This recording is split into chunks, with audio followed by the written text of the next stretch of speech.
So Tom Homan, Trump's border czar, has been making the rounds across media and talking about what the deportation plan looks like and migration plan looks like under the Trump administration.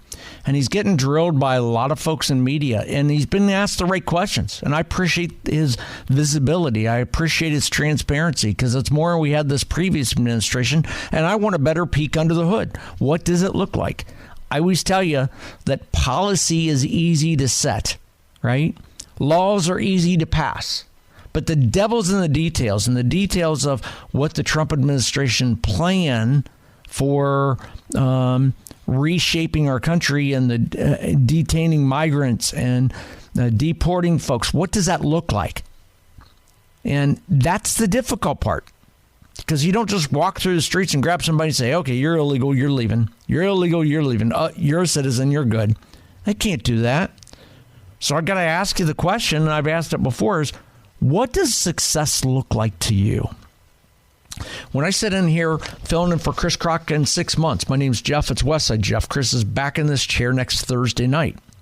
Right now he's filling in for Casey, 9 a.m. to 11 a.m. on the station. He's back Thursday night in this chair at 8 o'clock. My question for you is, when I sit in for Chris in 6 months, and we're talking about immigration, we're talking about Trump's plan, whether it was successful, whether it wasn't, what does success look like to you? I've got a thought on that. I'll tell you what it is in a matter of minutes. You can call me at 800-288-9227, 800-288-WBAP. I'll give you my take on that, how I would execute it, in about 3 minutes. But first, let's travel down to southwestern corner of Tarrant County and talk to Stephen from Benbrook. Stephen, thanks for listening. You're on the Chris Crock Show. My name's Jeff. Yes, it's I'm Westside Jeff. Not sure what I would define as a success, but this is another suggestion. This is something that's being done in Europe to deal with the Arab problem there. A number of countries have started offering Arabs. Some of them started with a few $1,000s each to get them to leave, but the one that's really leading the pack in 2026, Sweden is going to start offering Arabs $34,000 each to leave the country. And if we were to implement that here, I think it would save a lot of the money that would be spent to round people up. So you want to pay people to leave the country? Correct. Okay. Yeah, it's being done in Europe, and evidently fairly successfully. Okay. Thank you for your call. Thank you for your opinion. Thank you for your thoughts. I'm not a fan of that. My attitude is, and Stephen, thanks for being part of the show. My attitude is, you came here illegally. We're going to be nice. Quite honestly, I like the. I think I took a call from. Let's see. I made a note here of the person. It was the first call I took is Buzz from Dallas that said, Trump's idea of going after criminals first makes all the sense in the world. I like what he said is, be bold, make a statement, be aggressive, and say, you know what? If you're here illegally, you got 6 months to self-deport. We'll help you self-deport. We will get you back to self-deportation. We'll get you back to a place where you can apply to come back. If you don't self-deport in 6 months, then 6 months and 1 day, anytime we come across you, if we find you, if we catch you, if you come across the law, we will deport you by force, and you will never, ever have a shot at coming back to America again. I kind of like that idea. Here's my 2 cents worth on what this looks like. Now, I had a boss once said to me, Perry Fry said to me once, he said, Jeff, you show me that somebody has a simple solution to a complex problem, and I'll show you somebody that doesn't understand the problem. So, and he's spot on. He's spot on with that. You got anybody tells you they have a simple solution to any kind of problem, they don't understand the problem. So there's no real simple solution, right? It's not a silver bullet. But where I would start is this.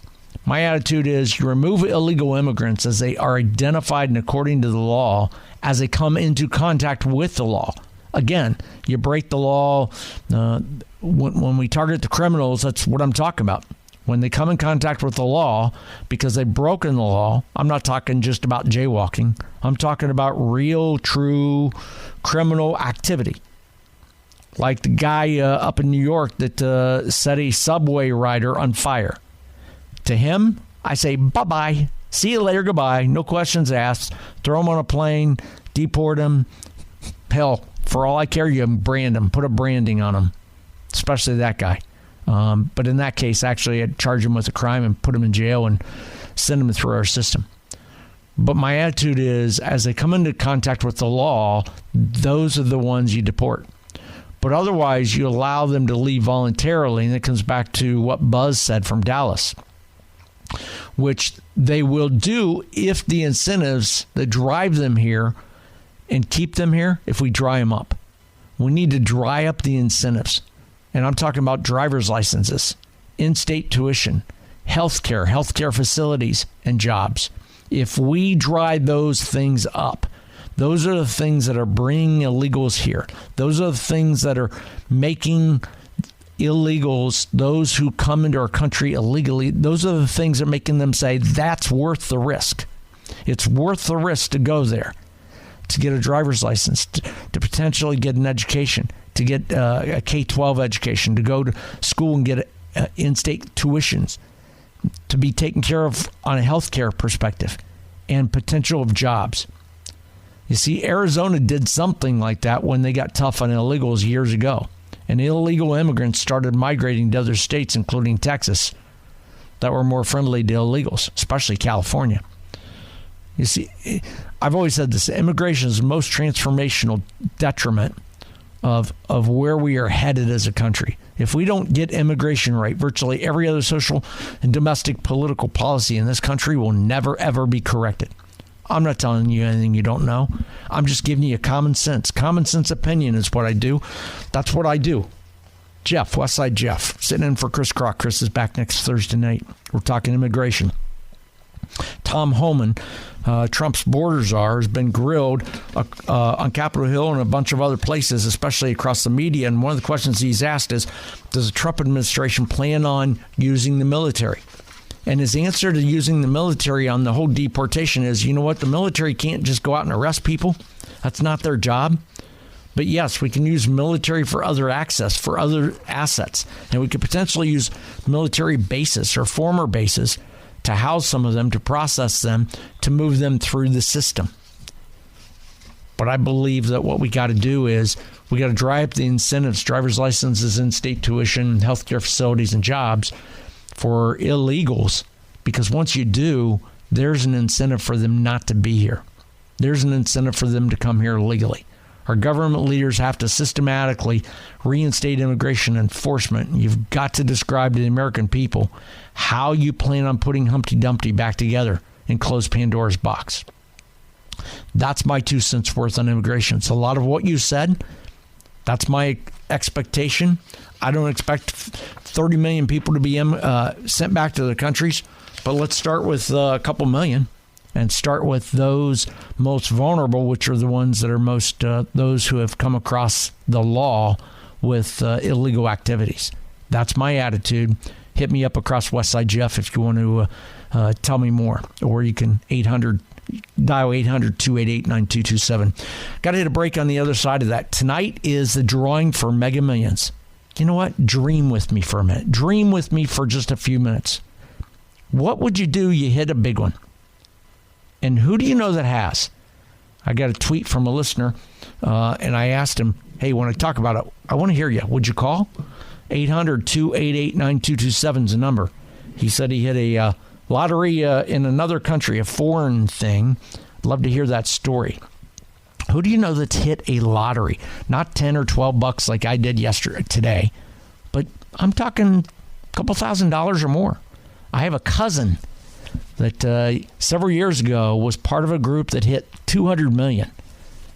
I'll tell you what that story, how that went down in about 3.5 minutes. My name's Jeff. It's Westside Jeff, and for Chris Crock on News Talk 820 and 93.3 FM WBAP.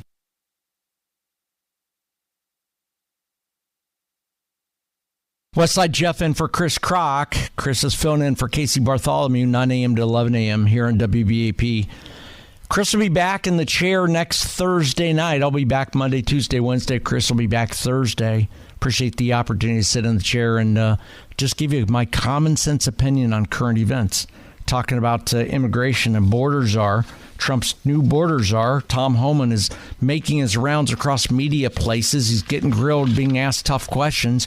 and he's doing his best to answer them. And I appreciate that. Transparency. That's what I like. You know what? Come out and tell me what you're going to do, how you're going to do it. It's easy to talk about policies. It's easy to pass policies. It's easy to mandate the law and set laws. It's hard to execute. Governing is the difficult part. Getting there is easy. The difficult part's adhering to it and holding them accountable. That's the tough part. So my question to you is, what do you expect?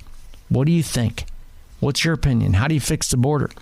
One of the things that Homan was asked is, will you use the military? And he has said, we're not ruling it out. Depends on how much money Congress gives us. He was asked about Dreamers. He was asked about deportation and how the Trump administration will do it. He was pressed on whether migrants brought to the U.S. illegally as children, known as Dreamers, needed to worry about being deported. Homan said, quote, the priority is criminal aliens. He didn't answer the question. So I think that leaves the door open. Now, Trump has said he would be open to a bipartisan deal to protect Dreamers. I support that. I'm okay with that. I think there's got to be a plan. You can't take, first of all, we got to know how many people are here illegally. But my attitude is, even if it's 20, 30 million people, you can't throw them all out of the country. Somehow you got to figure out a plan to do it. I think you go after the hardened criminals first.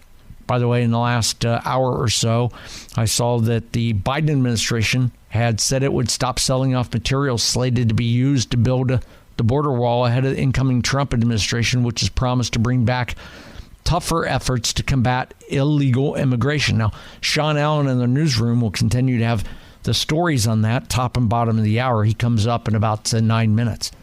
Biden administration tonight confirmed to a court that it will agree to a court order preventing it from disposing of any further border wall materials over the next 30 days, allowing President-elect Trump to use these materials. That's according to Texas Attorney General Ken Paxton.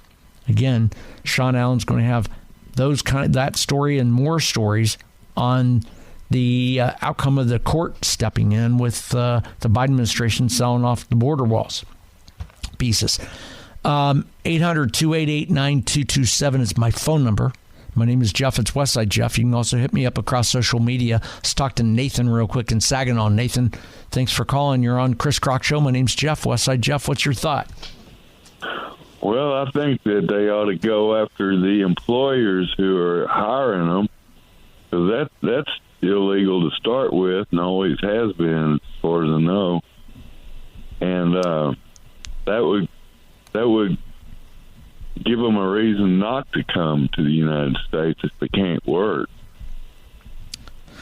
Nathan, thanks for calling. I appreciate your call on that. Let me comment on that, and that is one of the things I've been told by several employers. I have a good friend who owns a business, and I'm not going to go too deep into this because I don't want to get him in trouble. He's not giving me the okay to do this, but he said, Jeff, I've got about 30 employees, and I know I've got at least 4 of them who are here illegally. And I said, why do they work for you? He said, because I've got a Social Security card for them. I said, then how do you know they're here illegally? He said, because I know they're not citizens. I know they're here illegally. They bought and paid for from a Coyote or somebody a Social Security card. The Social Security number checks out. And the reality is I'm paying 6% of their income into Social Security, and they are paying 6% of their income into Social Security. So about 6.5. So 13% of the income goes to Social Security. And we all know that illegal will never collect money out of Social Security. So they are helping fund our Social Security program. I did some research after that and found that there are millions of illegal migrants in this country who are working legally but illegally. So they're here working, and they have a Social Security number that checks out so the employer can hire them, put them to work, but the employer has not, it's not incumbent on the employer to prove that, hey, you've given me a Social Security card, right? And I think it's illegal. That's not the job of the Social Security, of the employer. So it's going to be real tough to go after employers. I mean, I don't think employers intentionally hire illegals. I'm sure there's some of those. But that's a challenge. Penny from Bedford, thanks for listening. You're on Chris Crock Show with Westside Jeff. What's your thought?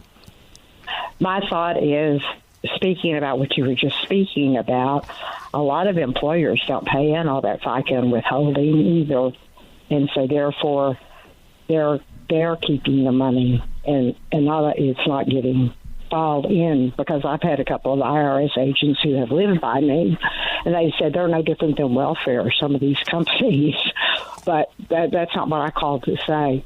I think that at the border, they need to set up some situations maybe a couple miles away from crossovers in order to hold certain people and run them through, like when you look at a model home and you go through the first one and you go through all four of them and there's no way out except for one way, and process them appropriately and find out who they are and what they're doing here and where they're going and who they're staying with.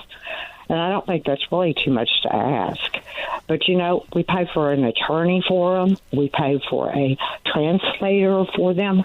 And I think once they use that service one time, that's all they get. They have to work it off and pay for it some other way, like helping build a border wall or whatever needs to be done, construction at the border. And the ladies could be cooking meals and mopping floors and taking care of children. And rather than letting them into the country, and we have no idea who they are. And it's not that I don't like those people. It's just that I just think that we have just let it run renegade on this. Yeah. And Penny, go ahead, finish up. Anyway, I just think that we ought to have that ability to know who they are, and they really ought to know the laws here. And if they don't know the laws, they probably shouldn't be here. Well, I appreciate Tom Homan going out in the media, actually doing several media interviews and talk about this, and willing to take some tough questions and answer them. And he's not dodging them; he's answering them. I appreciate that. Penny, thanks for listening. I appreciate you calling the show. Thanks for being a part of the show. Got to hit the bottom of the hour news in about 3 minutes, 2.5 minutes. Sean Allen shot me a note and said, "Hey, Jeff, here's what I got coming up at bottom of the hour." There have been delays across flight travel in airports. I actually saw that on social media. A regular caller to the show said that he has seen several Southwest flights getting delayed or canceled across the country, and I know that today. And I know Sean's got a story on that in about 2 minutes. He's also got a story about tariffs on Canadian products and placing tariffs up in Canada with the Trump administration. I'll be curious to see what that sounds like. That's coming up in 2 minutes. On the other side of that, I want to talk about the lottery. We're talking about immigration, but I also want to talk about lottery. Big lottery tonight. Over $1 billion up for grabs, Mega Millions. I got a couple tickets out there. Who do you know that actually has won some money in the lottery? My cousin is one of those. It's $295 million Powerball jackpot in 1998. I'll tell you a story about it on the other side of the news. That's coming up in 6 minutes. My name's Jeff. It's Westside Jeff. And for Chris Crocker, News Talk 820 and 93.3 FM WBAP.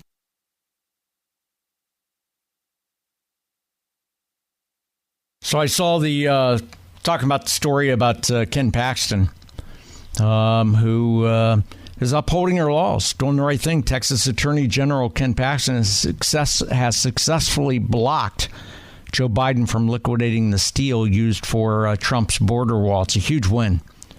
Biden attempted to blatantly subvert the will of the American people by racing to auction off border wall materials for fractions, pennies on the dollar. And Ken Paxton is suing for that. Courts are stepping in and saying, no, you can't do that. And Biden tonight has indicated that he will hold off on that. Listen, Trump won this election in part because of the border. And the voters have spoken. And the voters have said, no, we want some controls in our borders. Attorney General Ken Paxton said, we have successfully blocked the Biden administration from disposing of any further border wall materials before President Trump takes office. This follows our major victory forcing Biden to build the wall, and we will hold his administration accountable for illegally subverting our nation's border security until the very last day in power, especially where their actions are clearly motivated by a desire to thwart President-elect Trump's immigration agenda. I say kudos. Kudos to AG Paxton for doing the right thing. Listen, governing is very difficult. Setting policy, setting laws is easy. executing them is very difficult. And the last I looked, we have a government of the people, by the people. It's not a king. It's not a dictatorship. It's not a royalty. It's a democracy. And the democracy is you're there to represent the will of the people. And the will of the people have spoken. The will of the people spoke a month ago and said, we don't like the direction the country's going. We're going to change it. And it starts with the border. Two things got Trump elected. Number one is the border. Number two is economy. Speaking of economy, tonight, the Mega Millions has a drawing coming up in about an hour. And it's over $1 billion. I think it's the fourth largest jackpot for the Mega Millions. That'll make a little bit of money. My question for you is this. Let's dream for a few minutes. What would you do? You win that kind of money. You win a really, really big lottery. What do you do? I've heard all the, I'll spend it all, invest it. I got a plan. I'll tell you what I do. And it's something you've never heard anybody talk about before. And I'll tell you that in about 6 minutes. Give me 6 minutes and I'll tell you what I do. And I think when we're done talking about it, you'll look back and go, that's a great idea, Jeff. You'll say, I'll do the same thing. I'll bet you. Name's Jeff. It's Westside Jeff in for Chris Crock. Chris is back next Thursday night. I'm sitting in the chair until then. In the meantime, Chris is filling in for Casey in the mornings, 9 a.m. to 11 a.m. I mentioned a few minutes ago, I actually have a cousin. His name was Bob Kronk. Bob, I was born and raised up in Ohio. Bob retired long time. I don't even know if he's alive anymore because after he was a part of this big winning lottery, I kind of stayed. I purposely kind of avoided him. I don't want to say purposely, but I did because when you win that kind of money, you win a couple $100 million. A part of that, everybody comes out of the woodwork for you. So my cousin Bob, he was a machine shop guy. He, along with you and I both worked in an office building where the lottery is big like it is now, and you throw in a couple bucks and you buy tickets. Well, there's a group of folks that worked in a machine shop in the northeast suburb of Columbus, Ohio, which is where I was born and raised, called Westerville. And there was a team of 14 folks that always used to put in money to buy lottery tickets. And for whatever reason, there was 1 week, there was a period there that my cousin Bob dropped out of that 14-person group.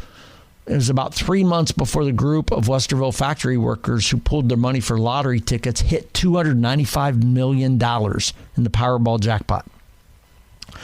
Now, Kronk said he isn't bitter or jealous about his coworkers. It was Automated Tooling Systems, the name of the company he worked for. They become multimillionaires.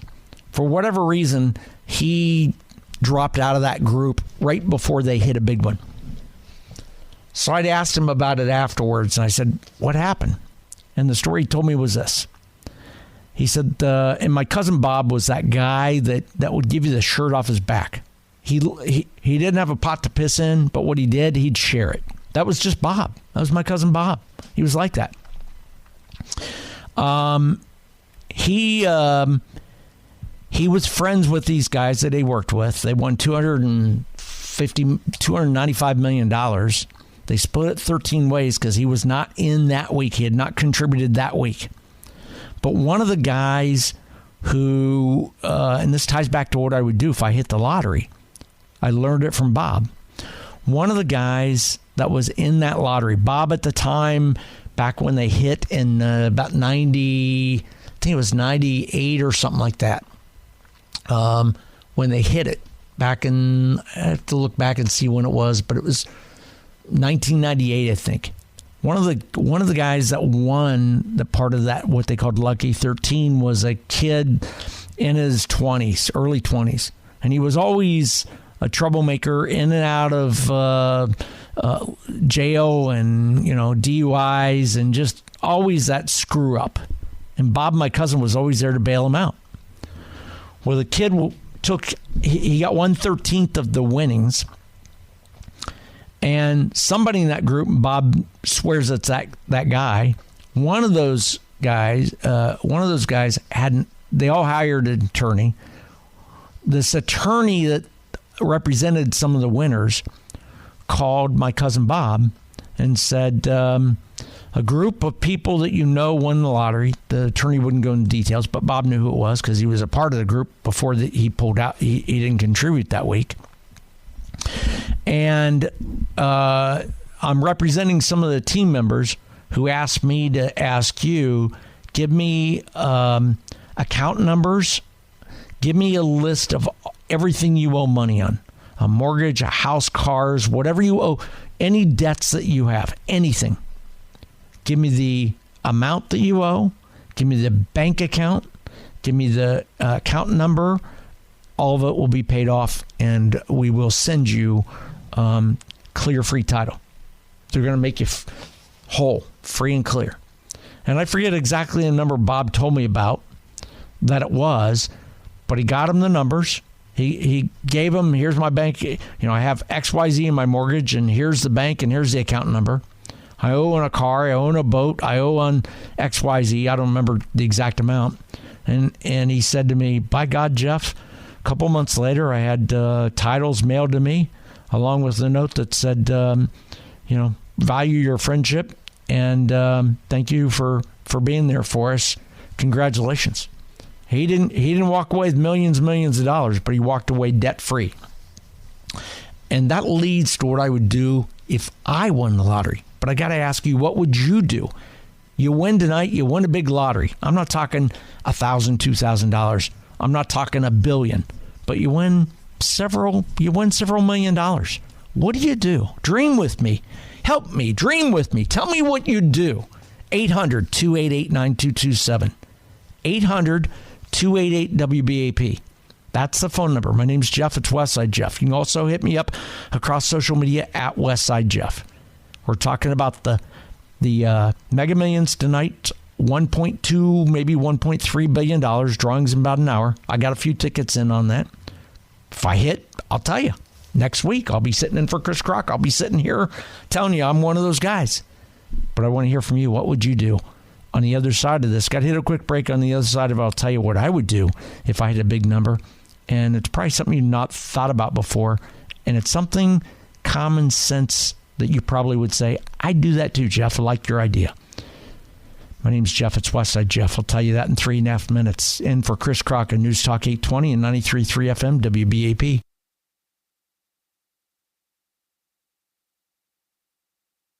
It's about $1.25 billion up for grabs in less than an hour in the Mega Millions draw.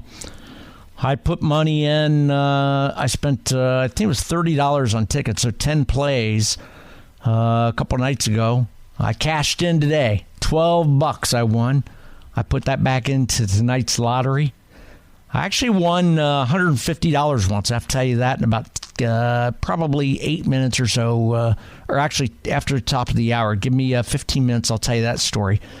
But I'll tell you in about 3 minutes what I do if I hit tonight's lottery. My name is Jeff Westside Jeff, and for Chris Crock.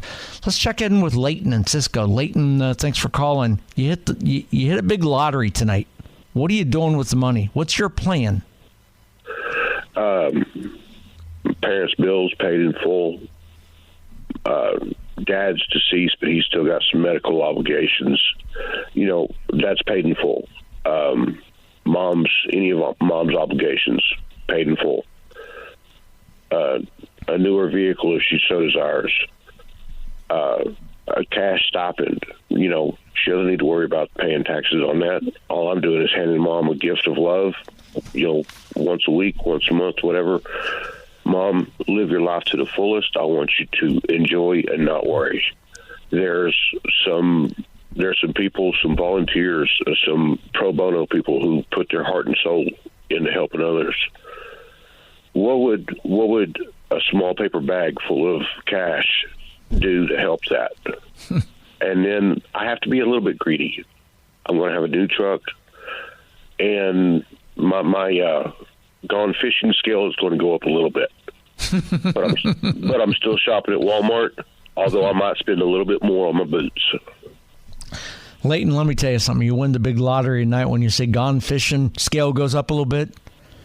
Damn, you can buy an entire farm, you can buy an entire city and a county and build your own little fishing spot, your own little honey hole, and stock it all you want. Well, true, but half the fun of fishing is the trying. Half the fun of fishing's drinking. Well, yeah. After the military, I had to cut that out some. I was getting borderline alcoholism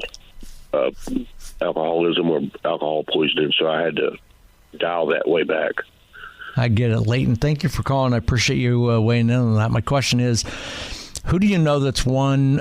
Tell me a story about somebody you know that's won a sizable lottery. I'm not talking $12 like I won today, or $100 or $200. I'm talking somebody you know that might have hit 100,000, couple 100,000, $1 million, couple million. I've got a cousin actually that did. Westside Jeff is my name. Grew up in the state of Ohio, Columbus, Ohio. His name was Bob Kronk. He was part of what they called the Lucky 13. There were always 13 people playing the lottery, and it was people all from work. And there were times that there were more than 13 employees there, and any given week there was always 13 people, but it wasn't always the same 13. My cousin was one of those that had not contributed that week, and part of his contention to not contribute is they always bought out of the lotto tickets. They let the machine automatically select the numbers, and he was adamant that he wanted to select the numbers. He wanted the group to come up with the numbers. So he bailed for a couple weeks, and one of the weeks that he bailed, they won almost $300 million. He actually had his bills paid off. Here's what I would do. I just give you a common sense opinion. And after I've heard a couple stories, my cousin Bob, who was part of that Lucky 13 in essence, kind of gave me the idea. Here's what I'd do. It's common sense. In my mind, I've got a list of people who have been influential in my life. I'm going to talk influencers. People who have changed the trajectory of my life, personally, professionally, spiritually, emotionally, and psychologically. I can name probably a dozen people right now off the top of my mind. And if I ever hit a big lottery, I'd write down those names. And I'd have a list and prioritize them of 1 through, call it 30 or 40 people. And there'd be a list of non-negotiables. These are the folks that are my non-negotiables. There'd be a second list that would be hopefully I can do this and plan to get there, and a third list that would be the tertiary list of people that I'd like to help and take care of. So I'd have a list of names that would be in 3 different quadrants or sections. People absolutely you take care of, down to people I'd like to take care of. I would go out and hire an attorney who would set everything up estate and try to keep as much of this private as possible, because I wouldn't want to be the guy on the media saying, hey, I just won $1 billion. Being on the radio, kind of hard to avoid that, right? But what I would do is I'd say that attorney kind of take a page from my cousin who had this happen to him. I'd have an attorney anonymously get a hold of those people that I made the list about and tell them to give him a list of all of their debts, mortgage, cars, boats, whatever debt they have in their life, whatever it is. So he would call, I'd want him to call you and say, someone you know has come into some money, somebody that you've influenced the person's life. I can't identify who it is, but the person asked me to ask you for a list of all your debts, bank account numbers, and so the debt and the number, and this person's going to pay it off. And we'll send you the titles and receipts afterwards so you know you're debt free. If you got $1 million in debt, it's going to cover it. If you've got $20,000 in debt, it's going to cover it. Whatever you owe money to, all I need is the amount and the name of the institution or the entity that you owe, and we're going to take care of it, and you're going to be debt free. And it was a person that you've influenced their life. They don't want you to know who they are, but you just need to know you've had a significant influence in someone's life, and they want to say thank you. That's what I would do. And I'd do it anonymously, and I'd have a long list of folks, and it would be, this person is atop my list, this person is number 10, this person's number 100. And whatever's left over, obviously you'd have a lot left over depending on how much you won. I like what the gentleman just called and said is anonymously donate to some people in need. Just haphazardly, anonymously. That's what I would do. My name's Jeff. It's Westside Jeff. Big lottery drawing come up, $1 billion. Got to hit to top of the hour news. Sean Allen in the newsroom's got a couple stories come up, including lottery stuff, but he's also got a story about Trump meeting Canadian leaders and what's going to happen there. He also has additional details on what I'm talking about, Tom Homan's mass deportation plan and the Mega Millions. That's in 3 minutes. On the other side of that, we'll continue the conversation. What do you do if you hit the lottery tonight? What's your plan? And do you know somebody that's hit any big number? What'd that look like? My name's Jeff. It's Westside Jeff. We'll talk about that. Number's 800-288-9227, 800-288-WBAP. Westside Jeff in for Chris Crock on News Talk 820 and 93.3 FM WBAP.